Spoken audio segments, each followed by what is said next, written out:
One of the big questions I think that everybody asks is how much does it cost? And one of the things about training is it depends on, and we go through this in detail in our first course in terms of the costs and things like that, because you have the cost of the dog, and that does vary by dog. And what kind of dog you get and where you get it and things like that.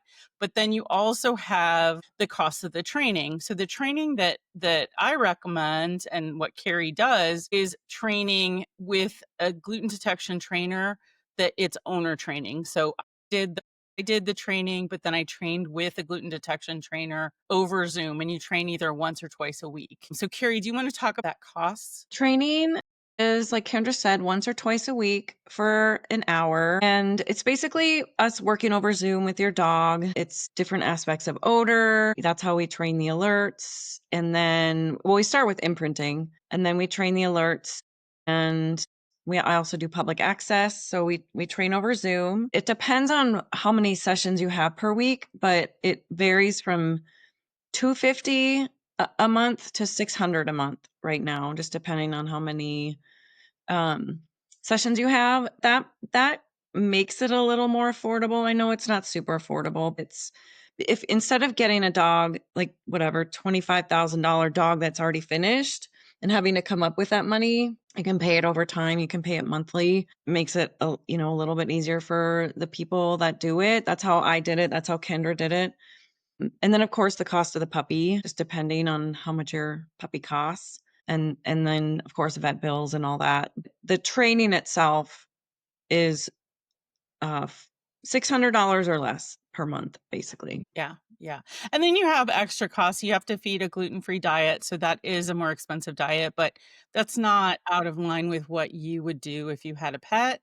The other part is you will have like costs of pet insurance, which Kari and I both recommend. And then you have additional gear. It's not excessive, but you're working a dog, you're going to have booties and you're going to have coats and things like that, depending on your environment that you're in.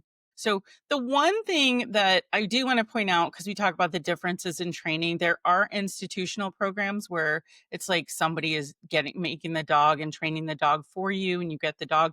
Those programs are generally you're paying a big lump sum up front, maybe a couple deposits. And that was one of the things that I'm like, this is hard because you don't. The other part of those training programs is they're training for a full year with that dog, and you're not training with the dog. And during that time period, and especially with this type of training, it's not like just training your dog a trick or behavior. You have to know your dog's body language, and that's super super important when you're working with your dog, because I have to know if I'm looking at Suki, and you'll see sometimes in my videos I will make her sniff again because she's not giving it a good sniff, or she acted not very certain about it.